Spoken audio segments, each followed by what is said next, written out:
Good evening students. आप सभी का आपके अपने यूट्यूब चैनल म्यूजिक विद उपासना शर्मा पर बहुत बहुत स्वागत है।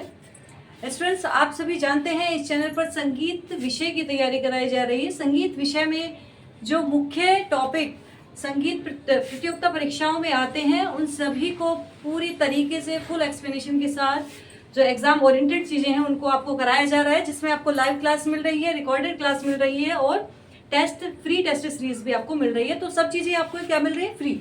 इस चैनल का मुख्य उद्देश्य यह है कि जो संगीत के स्टूडेंट्स हैं वो पेमेंट नहीं कर पाते हैं, आर्थिक स्थिति उनकी इतनी कमज़ोर होती है कि वो नहीं कर पाते पेमेंट और आगे पढ़ना चाहते हैं, उस वजह से ये चैनल को बनाया गया है।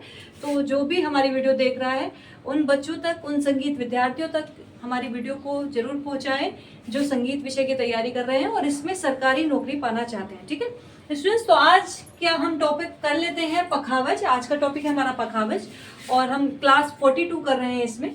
इससे पहले हम 41 क्लासेस करा चुके हैं आपके रिकॉर्डेड में और लाइव क्लासेस भी हम डेली ले रहे हैं 8 बजे। तो आप लाइव क्लासेस में भी जुड़िए जिसमें हम इंपॉर्टेंट क्वेश्चन सीरीज करा रहे हैं। तो आज क्लास 42 में हम कर रहे हैं पखावज का परिचय।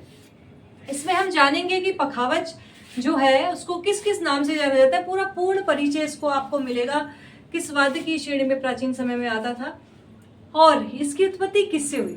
बच्चों, आप सभी जानते ही होंगे जो भारतीय संगीत में जो सबसे प्राचीन अवनद्य वाद्य माना जाता है वो डमरू माना जाता है। कई बार मैं आपको लाइव क्लासेस में इसके विषय में बता चुकी हूँ, तो आप हमारी लाइव क्लासेस देख सकते हैं जिन्होंने नहीं देखी है।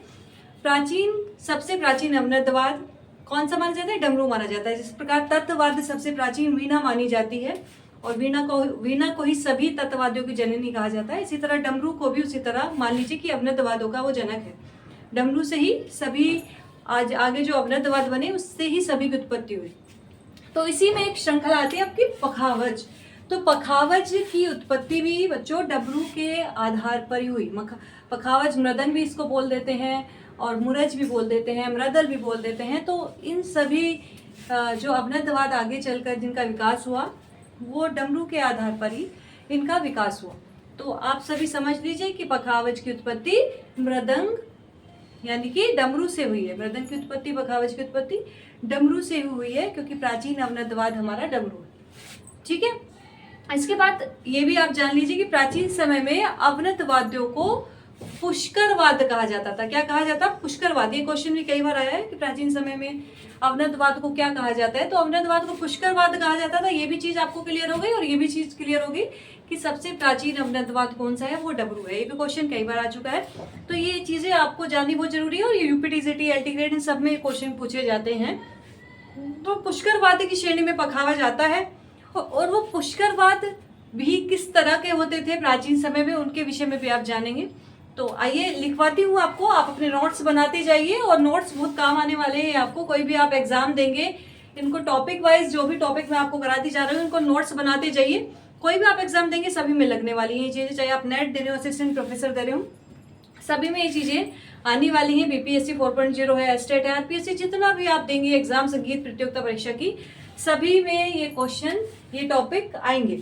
ठीक है, तो आप सबसे पहले तो नोट में यही लिख लीजिए, सबसे प्राचीन वाद्य हमारा कौन सा है? डमरू है। ठीक है, और डमरू के आधार पर ही पखावज की उत्पत्ति हुई, ये भी लिख लीजिए। और जो अवनद्य वाद्य हैं इनको प्राचीन समय में पुष्कर वाद्य कहा जाता था, ये भी आप लिख लीजिए। ठीक है, अब हम बात करेंगे कि पखावज को किस नाम से जाना जाता है। पखावज को बच्चों मुरज भी बोलते थे, मुरज। ठीक है, और मृदल भी बोलते थे पखावज को, और मृदंग।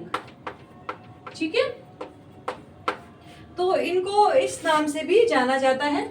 और खोल भी एक अलग अलग क्षेत्रों में इनको अलग अलग, एक जैसे से ही हमारे एक इंस्ट्रूमेंट होते हैं लेकिन अलग अलग क्षेत्रों में इनको अलग अलग नामों से जाना जाता है। ठीक है, तो नोट डाउन में लिख लीजिए। नोट में सबसे पहले लिख लीजिए जो सबसे प्राचीन अवनद्य वाद्य कौन सा है बच्चों? सबसे प्राचीन अवनद्य वाद्य डमरू। ठीक है, और डमरू के आधार पर ही, डमरू के लिख लीजिए, डमरू के आधार पर ही मृदंग की उत्पत्ति हुई। ठीक है, और हमारा सबसे प्राचीन वेद है, आप जानते ही हैं, चार वेद है हमारे, ऋग्वेद, यजुर्वेद, सामवेद और अथर्ववेद, जिसमें जो सामवेद है, सामवेद में हमारा संगीत संबंधी सामग्री मिलती है और सबसे प्राचीन वेद है हमारा ऋग्वेद। तो ये जो मृदंग की उत्पत्ति के विषय में इसकी प्राचीनता का जो प्रमाण है, डमरू की प्राचीनता का प्रमाण है, ये ऋग्वेद में भी ऋग्वेद में भी दिया गया है कि उसमें भी, ऋग्वेद में भी मृदंग के विषय में कई बार बात की गई है। तो पता चलता है कि ये बहुत प्राचीन वाद है, लेकिन सबसे प्राचीन वाद आपका डमरू ही है। ठीक है बच्चों, क्लियर हो गई ये चीजें? चलिए आगे करते हैं। आगे हम बता रहे थे आपको कि जो हमारे ये अमृतवाद हैं, इनको प्राचीन समय में क्या कहा जाता था? पुष्करवाद कहा जाता था। क्या कहा जाता था? पुष्करवाद।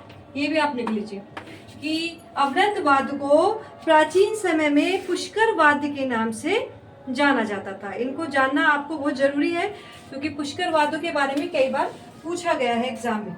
ठीक है, और ये जो पुष्करवाद थे, यानी कि वर्तमान में जो अमृतवाद हैं, जो ये पुष्करवाद थे, ये देवता को अत्यंत प्रिय थे। देवताओं को अत्यंत प्रिय थे। ये पुष्करवाद देवताओं को अत्यंत प्रिय थे और इनको बजाकर ही वो नृत्य करते थे, गायन करते थे। तो पुष्करवादों का बड़ा ही महत्व रहा है प्राचीन समय में। ठीक है, अब जान लेते हैं जो ये पुष्करवाद थे, ये कई प्रकार के थे। पुष्करवाद के कई प्रकार थे उस समय। कौन कौन से थे पुष्करवाद के प्रकार? वो प्रकार भी हम जान लेते हैं। फर्स्ट है हरितकी। इनके विषय में कई बार एग्जाम में आया है। हरितकी वाद्य। दूसरा है जवाकृति वाद्य, जवाकृति। ठीक है, और तीसरा है गोपुच्छा कृति। कौन सा? गोपुच्छा कृति। ठीक है, अब इनके विषय में जान लेते हैं। जो ये हरितकी वाद्य है, ये किसके आकार के जैसा होता था? ये हरड़ के आकार के जैसा। ये हरड़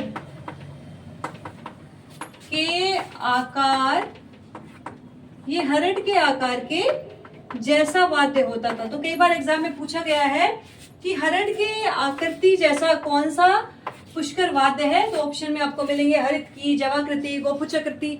तो इनमें से आपको एक आंसर करना होगा कि कौन सा है। तो हरड़ के आकार का कौन सा है? हरितकी। इसके बाद बात करते हैं जवाकृति की बात का। तो ये जो जवाकृति है आपका, ये किसके आकार का होता था? जवाकृति, ये जौ के आकार का। जवाकृति जौ के आकार जैसा वाद्य, जैसा जौ होता है उसके आकार के जैसा यह वाद्य माना जाता था। थर्ड है आपका गोपुच्छकृति, जिसके विषय में एग्जाम में काफी पूछा गया है कि गोपुच्छकृति किसके जैसा वाद्य है। एग्जाम में कई बार बच्चों इसका पूछा गया है, तो इसको आप जरूर याद रखिएगा कि यह वाद्य गोपुच्छकृति जो था, गाय की पूंछ के निचले हिस्से जैसा, गाय की पूंछ के निचले हिस्से जैसा यह वाद्य होता था, पुष्करवाद होता था। कौन सा? गोपुच्छकृति। इसके विषय में कई बार एग्जाम में पूछा गया है। हरड़ के आकार का हरितकी भी पूछा गया है, गोपुच्छकृति, तीनों ही मोस्ट इंपोर्टेंट है। तो गाय की पूंछ के नीचे देखा होगा आपने, इस तरह से उसकी पूंछ होती है। कभी आप देखेंगे, ध्यान से देखेंगे, अभी उस तरह से आपने देखा नहीं होगा, लेकिन आप जरूर देखेंगे। तो वो गाय की पूंछ के निचले हिस्से जैसा ये वाद्य कहलाता था। ठीक है बच्चों, तो ये भी आप जान लीजिए कि किस जगह, हमारे यहाँ पे तो जैसे पखावज कहा जाता है, लेकिन दक्षिण भारत में मृदंगम कहा जाता है। मृदंगम, ठीक है, दक्षिणी भारत में क्या कहा जाता है? मृदंगम इसको कहा जाता है, पखावज को। और बंगाल में खोल के नाम से जाना जाता है। अलग अलग लिख लीजिए कि दक्षिण भारत में मृदंग को मृदंगम बोलते हैं और बंगाल में पखावज को खोल के नाम से जाना जाता है। एक जैसे ही ये सारे वाद्य हैं, लेकिन इनके नाम क्या हैं? अलग अलग जगह पर अलग अलग मिलते हैं। ठीक है बच्चों, चलिए अब हम प्रसिद्ध जो पखावजी हैं उनके विषय में बात कर लेते हैं। ये चीजें बच्चों बिल्कुल पॉइंट टू पॉइंट मैं आपको कराऊंगी, बहुत ज्यादा थ्योरी नहीं लिखवाऊंगी। और लेकिन एग्जाम ओरिएंटेड चीजें हैं, आप पढ़ेंगे तो जरूर एग्जाम में ये लगेंगी। ठीक है, अब जो हमारे प्रसिद्ध पखावजी जी के बारे में बात कर लेते हैं। जो प्रसिद्ध पखावजी रहे हैं, इनके विषय में भी एग्जाम में पूछा गया था। तो प्रसिद्ध पखावजी कौन रहे हैं, जैसे कि मैंने आपको पहले भी जो मुख्य पखावजी हैं उनका नाम आपको अलग वीडियो में लिखवा दिए हैं। जितने भी हमारे कलाकार रहे हैं, वाद्यों से संबंधित सितार के कौन है, तबले के कौन है, पखावज के कौन है, हारमोनियम के कौन है, उनका एक मैंने आपको पूरा अलग वीडियो बिल्कुल चार्ट बनवा दिया है जो पूछे जाते हैं अधिकतर, तो आप उस वीडियो को भी देख सकते हैं। तो प्रसिद्ध पखावजी रहे भवानी प्रसाद सिंह रहे हैं। तो इनको भातखंडे जी ने, भवानी प्रसाद सिंह जी को भातखंडे जी ने अप्रतिम पखावजी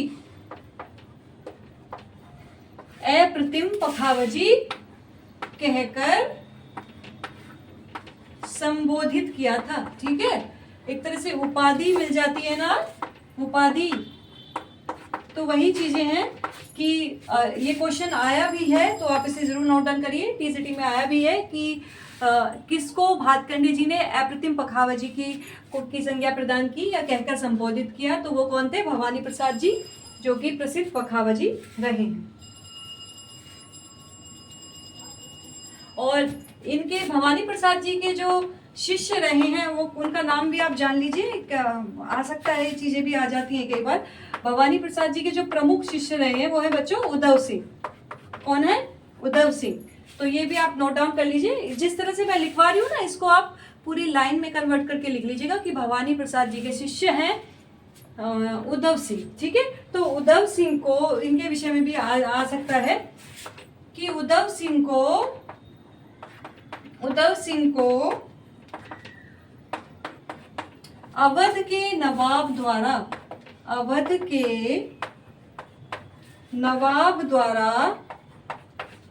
कुंवरदास की पदवी मिली। किसकी,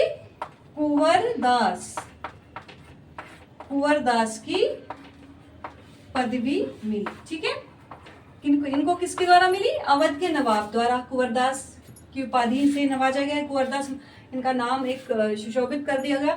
जिस तरह भातखंडे जी ने भवानी प्रसाद को अप्रतिम पखावजी कहा, इस तरह से अवध के नवाब द्वारा उद्धव सिंह जी को, जो उद्धव सिंह कौन थे, भवानी प्रसाद सिंह जी के शिष्य थे, इनको कुंवरदास की पदवी मिली। तो ऐसे क्वेश्चन भी आ सकता है कि कुंवरदास की पदवी अवध के नवाब द्वारा किसको दी गई, कौन से पखावजी थे, किसको दी गई। या ऐसे भी आ सकता है कि भवानी प्रसाद जी के शिष्य कौन है, या ऐसे भी आ सकता है उद्धव सिंह जी के गुरु कौन है। तो घूम फिर के यही क्वेश्चन आते हैं, तो इनको आप अच्छे से तैयार कर लीजिए। ठीक है बच्चों, चलिए नेक्स्ट, सभी नोट डाउन कर लीजिए जल्दी से।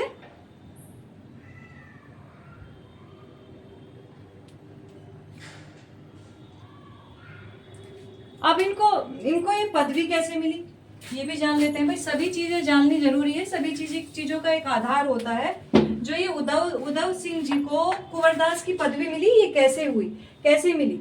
एक हमारे जोध सिंह जी थे, पखावजी हैं, वो भी प्रसिद्ध पखावजी रहे हैं जोध सिंह जी। ठीक है, तो जोध सिंह जी और उद्धव सिंह जी के बीच अवध के दरबार में क्या हुआ था, प्रतियोगिता हुई थी, दोनों को पखावज बजाना था। तो उसमें कौन जीते थे, उद्धव सिंह जी जीते थे। ठीक है, उद्धव सिंह जी और जोध सिंह जी प्रसिद्ध पखावजी के बीच में क्या हुई थी, प्रतियोगिता हुई थी, जिसमें उद्धव सिंह जी जीते थे। तो इसलिए उनको कुंवरदास की पदवी मिली, किसके द्वारा, अवध के नवाब द्वारा। तो ये भी आप नोट डाउन कर लीजिए नोट में। अब प्रसिद्ध पखावजी जो हमारे रहे हैं, उनके कुछ के नाम मैं लिखवा देती हूँ यहाँ पर भी। वैसे तो मैंने अलग वीडियो उसकी बनवा दी है, फिर भी आप थोड़े से नाम और लिख लीजिए। जैसे कि आप जानते ही हैं नाना पानसे जी, बहुत ज़्यादा फेमस रहे हैं नाना पानसे जी, इनका तो नाम बार बार आता ही है, तो लिखते जाइए। घनश्याम जी, ठीक है, जोध सिंह जी भी लिख लीजिए। ठीक है, और अर्जुन सेजवाल जी, और फेमस आप जानते ही हैं रामशंकर पागलदास जी। इनका नाम कई बार ये भी पूछ लिया जाता है कि पागलदास जी का पूरा नाम क्या है, या पागलदास जी किसे कहकर संबोधित किया गया है, कौन से वो हमारे पखावज वादक रहे हैं। ठीक है, तो पागल दास जी और पुरुषोत्तम दास जी, पुरुषोत्तम दास, ठीक है, पर्वत सिंह जी, ठीक है, अयोध्या प्रसाद जी, ठीक है, गोपाल दास जी।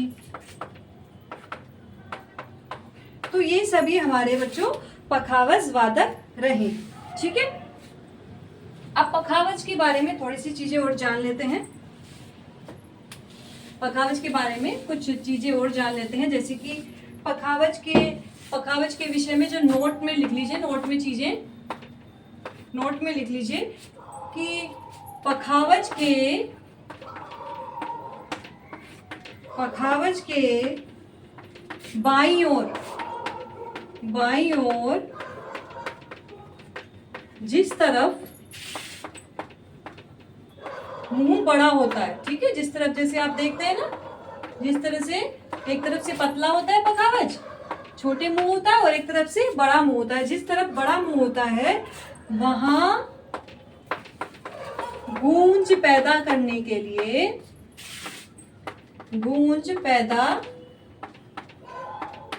के लिए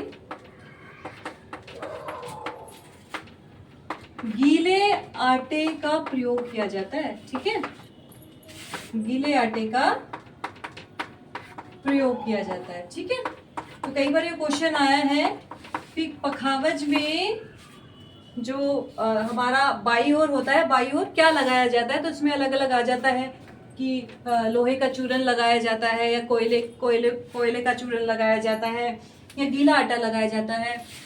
तो अगर ये चीजें हम ना पढ़ें तो हमें तो यही लगेगा कि ब्लैक सी कुछ चीजें लगती है, तो उसमें आटा तो कभी ध्यान आएगा ही नहीं।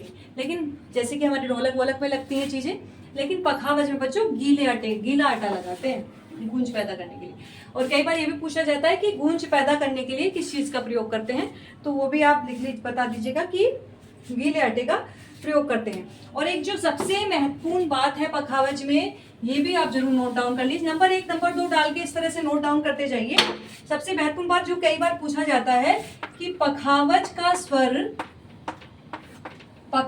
का स्वर जब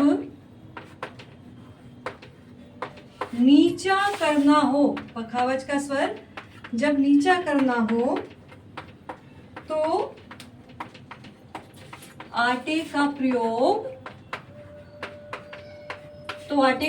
कैसे होता है, अधिक होता है। आटे का प्रयोग कैसा होता है, अधिक होता है। और यदि पखावज का स्वर ऊंचा करना है तो आटे का प्रयोग कम करते हैं, ठीक है बच्चों। तो ये आप अच्छी तरह से लिख लीजिए कि कई बार पूछा गया है कि जब स्वर नीचा करना हो तो हम किस तरह से आटे का प्रयोग करते हैं, कम करते हैं या अधिक करते हैं। तो ये क्वेश्चन पहले भी आ चुके हैं। तो पखावज का स्वर जब नीचा करना हो तो आटे का प्रयोग अधिक करते हैं, ज्यादा आटा लगाते हैं तो वो स्वर नीचा हो जाता है, मोटा स्वर हो जाता है। और यदि पखावज का स्वर ऊंचा करना हो, पतला स्वर करना हो तो आटे को थोड़ा कम कर देते हैं, तो उससे आपका ऊंचा स्वर हो जाता है, ठीक है स्टूडेंट्स। तो ये पखावज के विषय में मुख्य बातें मैंने आपको बताई जो एग्जाम ओरिएंटेड है, एग्जाम में बार बार लगती हैं।